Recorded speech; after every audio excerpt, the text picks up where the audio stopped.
શુક્લા અને નાણામંત્રી નિર્મલા સીતારામને વર્ષ 2023-24 માટેનું બજેટ હવે રજૂ કર્યું છે। ત્યારે આ બજેટમાં ઇન્કમ ટેક્સ માટે થોડી રાહત મળી છે, તો બીજી તરફ કેપેક્સ માટે મોટો ખર્ચ કરવાની પણ જાહેરાત કરવામાં આવી છે। ઇન્સ્યોરન્સ, ઇન્ફ્રા, ટ્રાવેલ સાથે જે ટુરિઝમ, ઘણા સેક્ટર્સ માટે મહત્વની જાહેરાત પણ થઈ છે। તો આ સેક્ટર્સ અને માર્કેટ પર બજેટની કેવી અસર રહેશે, આવનારા સમયમાં માર્કેટ કેવું રહી શકે છે, ક્યાં રોકાણ અને કમાણીની તક છે, આ બધી જ ચર્ચા આજે આ ખાસ રજૂઆતમાં આપણે કરીશું નિષ્ણાંતોની સાથે। જણાવીશું તમને પોસ્ટ બજેટ પિક્સ। ખાસ આપણી સાથે જોડાઈ રહ્યા છે આ રજૂઆતમાં અને ચર્ચામાં માર્કેટ એક્સપર્ટ પ્રતીક પટેલ અને કન્સેપ્ટ ઇન્વેસ્ટ વેલના સિદ્ધાર્થ માંડલેવાલા। આ બંનેનું સ્વાગત છે શો પર। સિદ્ધાર્થ, આપની પાસેથી જાણીએ, બજેટની જે જાહેરાત થઈ છે, તમે કઈ રીતે આને જોઈ રહ્યા છો? જે કંઈ પણ અનાઉન્સમેન્ટ કરવામાં આવ્યા છે, તમે પણ બજેટ પહેલા અપેક્ષાઓ બનાવી હશે, આપણે ચર્ચા પણ કરી છે ચેનલ પર। શું વ્યૂ બનતો દેખાઈ રહ્યો છે જે બજેટ પાસ થયું છે એના પર? થેન્ક યુ જાનવીજી, પહેલા તો તમે મને ઇન્વાઇટ કર્યો એ બદલ। હવે જો બજેટની આપણે વાત કરીએ તો આ સરકારનું આ છેલ્લું બજેટ કહી શકાય, કારણ કે હવે નેક્સ્ટ યર જે બજેટ આવશે એને આપણે ઇન્ટ્રીમ બજેટ કાં તો વોટ ઓન અકાઉન્ટનું બજેટ કહીશું। એટલે એમાં જે બોલ્ડ રિફોર્મ્સ કે બોલ્ડ મેજર્સ લેવાના હોય છે તે નથી લઈ શકતા ગવર્મેન્ટ। અને એટલા માટે આ બજેટમાં એવું એક્સપેક્ટેશન જનરલી સરકારોમાંથી હોય છે કે એ લોકો વોટરોને રૂઝાવવા માટેનું બજેટ આપશે, એટલે ફ્રીબીઝ આપશે, સબસિડીઝ આપશે અને માઇનર પેલા જે કોમન મેન છે એને ખુશ કરવા માટેનું બજેટ હશે। પણ ઓન ધ કોન્ટ્રેરી, જે મારા કલીગે પણ કીધું કે એમણે એવું બજેટ આપ્યું કે જે ઇન્ફ્રાસ્ટ્રક્ચર પર ફોકસ્ડ હતું, જે કેપિટલ એક્સપેન્ડિચર પર ભાર વધારે મૂક્યો છે, અને જે રીતે 10 લાખ કરોડનું કોઈએ પણ એક્સપેક્ટ નહીં કરેલું હતું, અને 10 લાખ કરોડનું જે એક્સપેન્ડિચર કરવાના છે તો એ બધાના માટે એક સરપ્રાઈઝ હતું। એ સિવાય બીજી બધી વસ્તુ પણ આપણે જોઈએ તો એ લોકોએ જે ફિસ્કલ કોન્સોલિડેશનનો જે પાથ છે એ પાથ પર બી ચાલતા રહ્યા છે। એટલે એવું નથી કે એક બાજુ ખર્ચો કરી રહ્યા છે અને બીજી બાજુ ફિસ્કલ કોન્સોલિડેશન નથી થઈ રહ્યું। એ પણ ફિસ્કલ ડેફિસિટને પણ એ જ રીતે એમણે કંટ્રોલમાં રાખી છે અને એ પાથ પર બી એ બહુ સારી રીતે આગળ વધી રહ્યા છે। અને આગળ જતા એમણે જે બધા ટાર્ગેટ્સ આપ્યા છે કે 5.9 થી અમે 4.5 સુધી જઈશું, તો અગેન આ પણ કમેન્ડેબલ વસ્તુ છે। એટલે ઓવરઓલ બજેટ કોન્ટેક્સ્ટ આપણે જોઈએ અને લાસ્ટ યર બજેટના પોઈન્ટ ઓફ વ્યૂ થી જોઈએ આ સરકારનું, તો એ પોઈન્ટ ઓફ વ્યૂ થી મને ખૂબ જ એન્કરેજિંગ આ બજેટ લાગ્યું છે। અને જે નિર્મલાજીએ કીધેલું હતું કે આ અમૃતકાલનું પહેલું બજેટ છે, તો એ એકદમ સાચી વસ્તુ છે કે પહેલું બજેટ છે ને આપણે આ જે 25 વર્ષ અમૃતકાલના છે તેમાં આપણે જે રોડમેપ બનાવવાનો હતો તે આ બજેટે શરૂઆત કરી છે। જી, તો એક ખાસ ઓવરઓલ એક વ્યૂ બંને એક્સપર્ટ તરફથી આપણને બજેટ પર આવતો દેખાઈ રહ્યો છે। વધુ સમય પ્રમાણે આપણે ચર્ચા પણ કરીશું સેક્ટર મુજબ। સિદ્ધાર્થ, આપની પાસેથી જાણીએ, પહેલી પસંદગી બજેટ બાદ કયા સ્ટોક પર તમે આપો છો? બજેટના પોઈન્ટ ઓફ વ્યૂ થી આપણે કોઈ દિવસ પોર્ટફોલિયો કન્સ્ટ્રક્ટ નહીં કરવો જોઈએ। એટલે ઇન્વેસ્ટરોએ એ પણ એક વસ્તુ ધ્યાન રાખવી જોઈએ કે ખાલી બજેટમાં કંઈક પોઝિટિવ આવ્યું છે કે કંઈક નેગેટિવ આવ્યું છે એમાં ઓવર રિએક્ટ કરીને એ બાય કે સેલ કરી દઈએ તો એ પણ હિતાવહ નથી।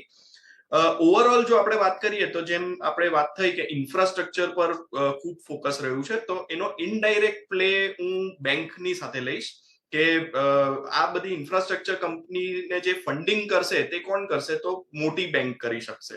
અને એટલે મારી પિક રહેશે state bank of India. State bank of India એટલા માટે કે એક તો ઇન્ડિયાની લાર્જેસ્ટ પીએસયુ બેંક છે, બીજું બધી પીએસયુ બેંકે લાસ્ટ 10 યર્સમાં માર્કેટ શેર લૂઝ કર્યું છે, જ્યારે આ એક જ એવી પીએસયુ બેંક છે જેને માર્કેટ શેર મેન્ટેન કર્યું છે। એને ગેઇન નથી કર્યું પણ મેન્ટેન કર્યું છે।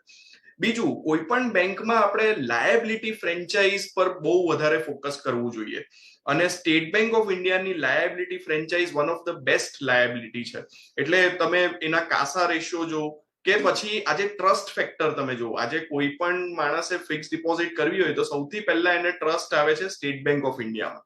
અને સ્ટેટ બેંક ઓફ ઇન્ડિયાની જે રીચ છે રૂરલ એરિયાઝમાં કે રિમોટ એરિયાઝમાં, તે અનપેરેલલ છે। એવી રીચ આપણે કોઈ પણ બીજી પ્રાઇવેટ સેક્ટર બેંક પણ નથી કરી શકી। અને હવે ફાઇનલી આપણે આવીએ છીએ એની અંડરરાઇટિંગ પ્રોસેસ પર। તો સ્ટેટ બેંકનું અંડરરાઇટિંગ પ્રોસેસ બી પીએસયુ બેંક જેવું નથી રહ્યું। તમે જો પાસ્ટમાં પણ જોયું હશે તો અમુક કોર્પોરેટ લેન્ડિંગમાં એ લોકોએ માર ખાધો છે, પણ અગેન એમાંથી એ લોકોએ લર્ન કરીને આગળ શીખ્યા છે અને હવે એ ભૂલો નથી થઈ રહી। અને આજે ફોર્ચ્યુનેટલી એનું રિઝલ્ટ પણ છે, એટલે જોઈએ આપણે રિઝલ્ટ બી કેવા આવે છે. પણ ઓવરઓલ મને એવું લાગી રહ્યું છે કે વેલ્યુએશન પોઈન્ટ ઓફ વ્યૂ થી બી એ અત્યારે એટ્રેક્ટિવ છે. અદાણી સાગા પછી એ શેર જે રીતે તૂટી ગયો છે તો એક ઓપોર્ચ્યુનિટી આપણને આપે છે કે આપણે ફર્ધર એડ કરી શકીએ. અને લાયબિલિટી અને એસેટ સાઇડ બંને સાઇડ પર આ કંપની મજબૂત છે. અને જે રીતે એને 2003 થી 2008માં રિટર્ન આપેલું હતું, જ્યારે ઇન્ડિયામાં એક કેપેક્સ બૂમ આવેલું હતું, એ ટાઈપનું રિટર્ન નેક્સ્ટ 3 to 5 યર્સમાં સ્ટેટ બેંકમાં મળી શકે છે.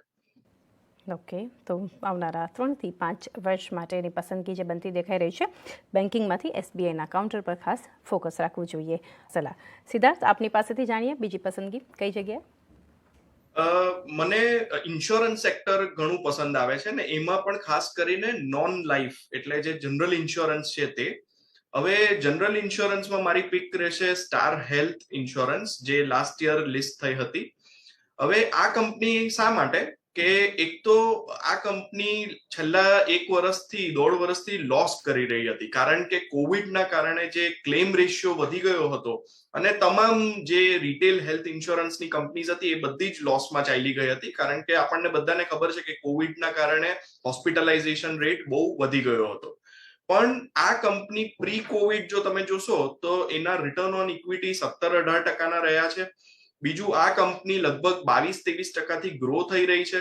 95% એ લોકોનું ફોકસ રિટેલ હેલ્થ ઇન્સ્યોરન્સ પર છે અને ગ્રુપ ઇન્સ્યોરન્સને ગ્રેજ્યુઅલી એ લોકો સ્લો ડાઉન કરી રહ્યા છે. બીજું કે આ company long term point of વ્યૂથી બી આપણે જોઈએ તો ક્રિસિલનો રિપોર્ટ છે કે નેક્સ્ટ 10 યર્સ માટે આ સેક્ટર રિટેલ હેલ્થ ઇન્સ્યોરન્સ લગભગ 18-20% ગ્રો થશે. અને આ કંપની એમાં ડોમિનન્ટ છે, 33% એનું માર્કેટ શેર છે. સેકન્ડ બેસ્ટ જે છે તે છે એચડીએફસી અર્ગો, જેનું માર્કેટ શેર લગભગ 10 to 11% છે. એટલે આ બહુ ગોરિલા ઇન ધ જંગલ કહી શકાય એ ટાઈપની કંપની છે. 33 અને સેકન્ડ બેસ્ટ ઇઝ એટ 11%. બીજી વસ્તુ કે ઇન્સ્યોરન્સમાં મેડિકલ ઇન્સ્યોરન્સ એક એવી વસ્તુ છે કે જે આપણે બધા લઈએ છીએ અને વી ઓલ આર એપ્રિશિએટિંગ એસેટ, એટલે આપણે દર વર્ષે આપણું પ્રીમિયમ વધતું જાય છે, આપણી વેલ્યુ વધતી જાય છે. હવે આપણે એને કમ્પેર કરીએ કોઈ મોટર ઇન્સ્યોરન્સ સાથે કે ફાયર ઇન્સ્યોરન્સ સાથે, તો કાર કે ટુ વ્હીલર એની એસેટની વેલ્યુ દર વર્ષે ઘટતી હોય છે, એટલે એ ડેપ્રિશિએટિંગ એસેટ છે. એટલે જે life time value of a customer જે છે, જે એક્વિઝિશન થાય છે, તે ઘણું હાઈ થાય છે રિટેલ હેલ્થ ઇન્સ્યોરન્સમાં. અને આ પોઈન્ટ ઓફ વ્યૂ થી આપણે જોઈએ તો આ કંપનીને ટર્મિનલ વેલ્યુ પણ હાઈ મળતી રહી છે. હવે આ કંપની અત્યારે એટલા માટે કે આ લાસ્ટ ક્વાર્ટરનું જે રિઝલ્ટ આવ્યું તેમાં એ લોકો અગેન પ્રોફિટેબલ થઈ ગયા છે. ક્લેમ રેશિયો અગેન 64% પર આવી ગયો છે, જે બહુ એલિવેટેડ હતો આગળ.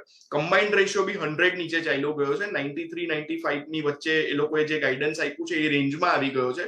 એટલે આ કંપની જે પ્રી કોવિડ લેવલ્સના રિઝલ્ટ ડિલિવર કરતી હતી એ લેવલ પર હવે આવી ગઈ છે.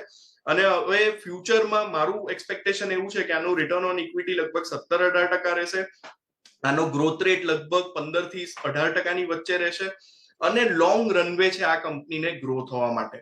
એટલે સ્ટાર હેલ્થ ઇન્સ્યોરન્સ મને એવું લાગે છે કે ખૂબ મોટી કંપની બની શકે છે. હું તમને અગેન બીજું પણ કહી શકું છું કે યુનાઇટેડ હેલ્થ ઇન્સ્યોરન્સ, અમેરિકાની જે leading retail health insurance company છે, તેનું માર્કેટ કેપ 37 લાખ કરોડ છે, જ્યારે આપણે ત્યાં ઇન્ડિયાની લીડિંગ કંપની સ્ટાર હેલ્થ, એનું માર્કેટ કેપ લગભગ 32,000 કરોડ છે. એટલે સી ધ હ્યુજ ડિફરન્સ અને see the huge opportunity which can come from Star Health Insurance. જી, તો બહુ સરસ એક વ્યૂ અહીંયાથી શેર કર્યો છે ઓવરઓલ સેક્ટર પર. અને સ્ટાર હેલ્થ બીજી પસંદગી આવી રહી છે ખાસ આપણને સિદ્ધાર્થ તરફ. સિદ્ધાર્થ, આપના તરફથી અંતિમ પસંદગી ક્યાં રહેશે? મારી થર્ડ પસંદગી છે આઈટી સેક્ટરમાંથી, કારણ કે IT sector last year completely ignored sector હતું અને સૌથી વર્સ્ટ પરફોર્મિંગ સેક્ટર રહ્યું હતું. અને બધાને હજુ પણ ફિયર છે કે ગ્લોબલ રિસેશન જો આવશે તો આઈટી કંપનીઓના ગ્રોથ રેટ્સ કેવા રહેશે. પણ મારો આમાં થોડો હવે કોન્ટ્રેરિયન વ્યૂ છે, કારણ કે જે રીતે આપણે 2023માં નાસ્ડાકમાં પણ જોયું, Nasdaq is up 16% year to date, એટલે જાન્યુઆરી 1 થી અત્યાર સુધીમાં નાસ્ડાક 16% વધી ગયો છે. અને ગઈકાલે આપણે મેટા એટલે જે ફેસબુક છે એનો શેર પણ જોયો કે મોર દેન 20% અપ હતો અને એ લોકોએ ગાઈડન્સ પણ પોતે ઇમ્પ્રુવ કર્યું છે. તો મારું પર્સનલી એવું માનવું છે કે આઈટી માટે વર્સ્ટ ઇઝ ઓવર નાઉ, અને હવે ઇવન શેર પ્રાઇસ પણ ઇન્ડિકેટ કરી રહ્યું છે કે અહીંયાથી એક અપમૂવ ચાલુ થયો હોય એવું દેખાઈ રહ્યું છે. એટલે મારી પિક એમાં રહેશે ઇન્ફોસિસ. લાર્જ કેપ કંપની છે, આપણને બધાને જૂની જાણીતી કંપની છે, વેલ મેનેજ્ડ કંપની છે, કોર્પોરેટ ગવર્નન્સમાં કોઈ પ્રોબ્લેમ નથી. કેશ કન્વર્ઝન જે આઈટી કંપનીઓ કરે છે, અને એમાં ખાસ કરીને ઇન્ફોસિસ કે ટીસીએસ જે કરી શકે છે તે માઇન્ડ બ્લોઈંગ છે. એટલે સપોઝ પ્રોફિટ 100 રૂપિયાનો કરતો હોય તો 100 રૂપિયાની આસપાસનો એ લોકોનો કેશ જનરેશન પણ થતું હોય છે, અને એ પાછું એ લોકો શેર હોલ્ડરને ડિવિડન્ડ અને બાયબેક થ્રુ આપતા જતા હોય છે. અને ગ્રોથમાં જે ડાઉટ હતો તે મારું એવું માનવું છે કે જો ઇવન યુએસ કે યુકેમાં રિસેશન પણ આવે છે તો એ લોકો પોતે આઉટસોર્સિંગમાં વધારે ફોકસ કરશે, અને એનો ઇન્ડિયાને વધારે લાભ મળશે અને ઇન્ડિયન કંપનીઝને લાભ મળશે. બીજું કે આ સેક્ટરમાં હજુ પણ ઇન્ડિયાનું માર્કેટ શેર તમે જોવો તો એટલું બધું નથી. એટલે every year India is gaining market share from US counterparts, અને એમાં એનું મેઇન રીઝન એ છે કે આર્બિટ્રાજ ડિફરન્સ જે છે સેલરીઝનો, યુએસમાં જે આઈટી પ્રોફેશનલ છે એની સેલરી અને ઇન્ડિયામાં જે કામ કરે છે એની સેલરી, એમાં હ્યુજ ડિફરન્સ છે, અને એ વર્ષોથી રહ્યો છે. અને બીજી એક મોટી ટેલવિન્ડ જે લાસ્ટ યર આપણને મળી તે મળી રૂપી ડેપ્રિસિએશનની. લગભગ 11% રૂપી ડેપ્રિશિએટ થયો છે, તો એનો ફાયદો પણ આપણને ટોપ લાઇનમાં રેવન્યુમાં દેખાઈ રહ્યો છે આઈટી કંપનીઝમાં. અને લાસ્ટલી ઇન્ફોસિસનું જે બાયબેક ચાલી રહ્યું છે તેમાં એ લોકો સતત હું જોઈ રહ્યો છે 13 lakh 15 lakh shares daily buy કરી રહ્યા છે.